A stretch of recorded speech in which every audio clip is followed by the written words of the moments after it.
You know, she said something really interesting about art, and I believe that artistic expression is, in fact, love. Artistic expression is love in action. And so all of you in this room who have any connection to art and artistic endeavor, and for me, the written word is at the highest rung of art itself. God bless. God bless. Ladies and gentlemen, let's please welcome the chairman of the board of the National Book Foundation, the very suave and debonair, David Steinberger.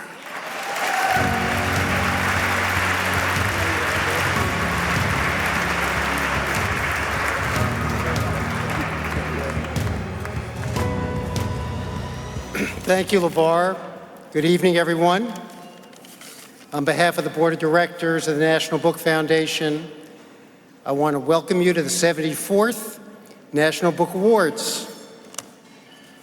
Now, as many of you know, it's not the board that actually picks the finalists or the winners of the National Book Awards. That's up to independent judges, different panel of judges every year.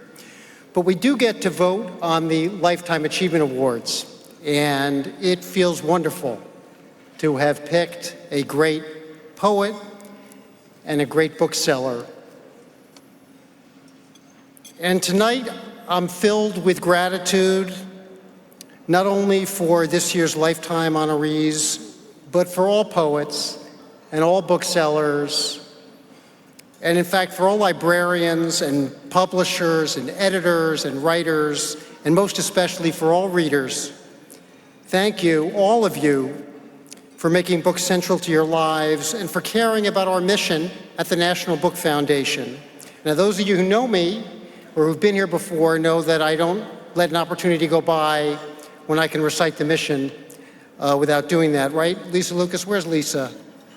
Over here, right? So we've got a great mission to celebrate the best literature in the United States, expand its audience, and ensure books have a prominent place in our culture. That is why we're here tonight. Now,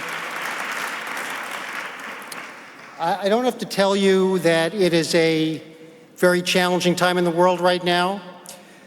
The world seems very divided. There's a lot of sadness and anger and fear. And my heart goes out to everyone who's in pain. There's a lot of pain out there. And my wish for everyone who's with us tonight, people in the room and people who are joining us from their homes, is that books and our love of books can help us all find understanding, compassion, gratitude, and connection with one another. That our common love of books helps bring us all together, all of us. That's my sincere wish for tonight. And I feel good about that wish, the way things are going so far this evening. Now, my gratitude tonight also extends especially to our sponsors. I have to thank a few people. So thank you to Penguin Random House, Barnes & Noble, BPG, Central National Gottesman Foundation, Simon & Schuster, 20th Century Studios, Amazon, Apple, Audible, Books A Million, Book of the Month, Dior, Google, Hachette, HarperCollins, Hearst, Ingram, Macmillan, and Scholastic. Additional thanks to the Susan S. and Kenneth L. Wallach Foundation, the Stephen M. and Joyce E. Tadler Charitable Trust, Deborah Wiley and Karen and Marcus Dole. And to all those who donated, thank you. Thank you all. Okay. We now have a brief video. Thank you again for being here, and thank you for sharing our belief in the power of books.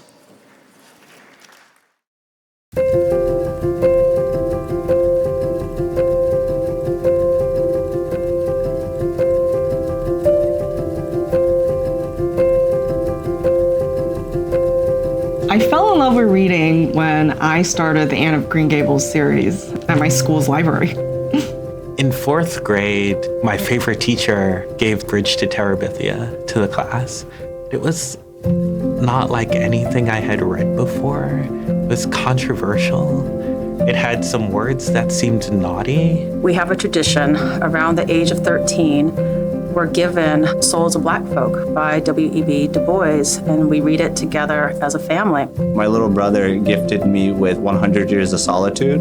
It's the momentum, it's the magic, the idea that you might go into a book and then come out a completely different person. There are so many different ways to engage with the written word, whether it's poetry, whether it's fiction, whether it's nonfiction. Having an expansive definition of what it means to be a reader is the best way to have inclusivity in this world of literature that we all love.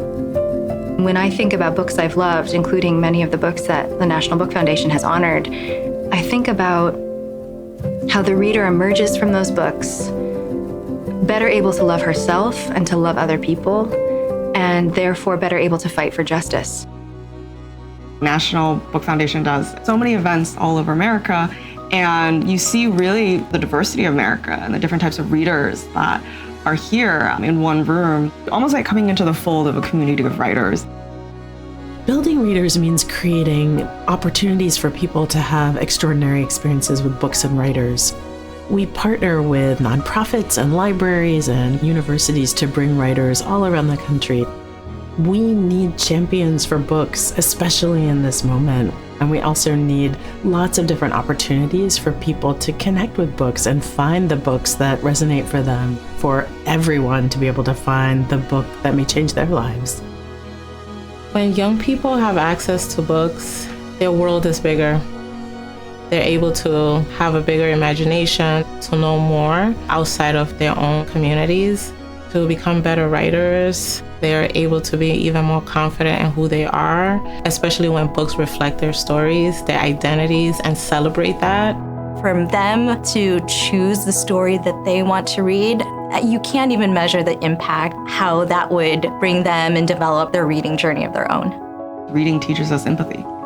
They can do anything. They can go anywhere. When you give somebody a book, they can experience something unlike anything they might have otherwise experienced. That's one of the reasons I love translated literature, is you're giving somebody an exploration into a different country, a different world, different beliefs and understanding. That National Book Awards is just sort of changing the boundaries of how we engage with text and making it really accessible to young people. The National Book Awards are incredibly special, in part because it's an opportunity for authors to get recognition for all the work that they do behind closed doors, sometimes in the dead of night, to try to tell a story. The National Book Award makes books visible to the public, uplifts them on this international scale. It's an act of generosity. It keeps the art of reading and writing alive. We're in a moment culturally where the idea of creativity is under attack. If we're not careful, we're going to end up with a culture that doesn't want to dream. The National Book Foundation is really necessary in terms of countering that. Simply saying a culture that can't have this starving itself. It's not food and it's not water, but it's just as important, it's just as necessary.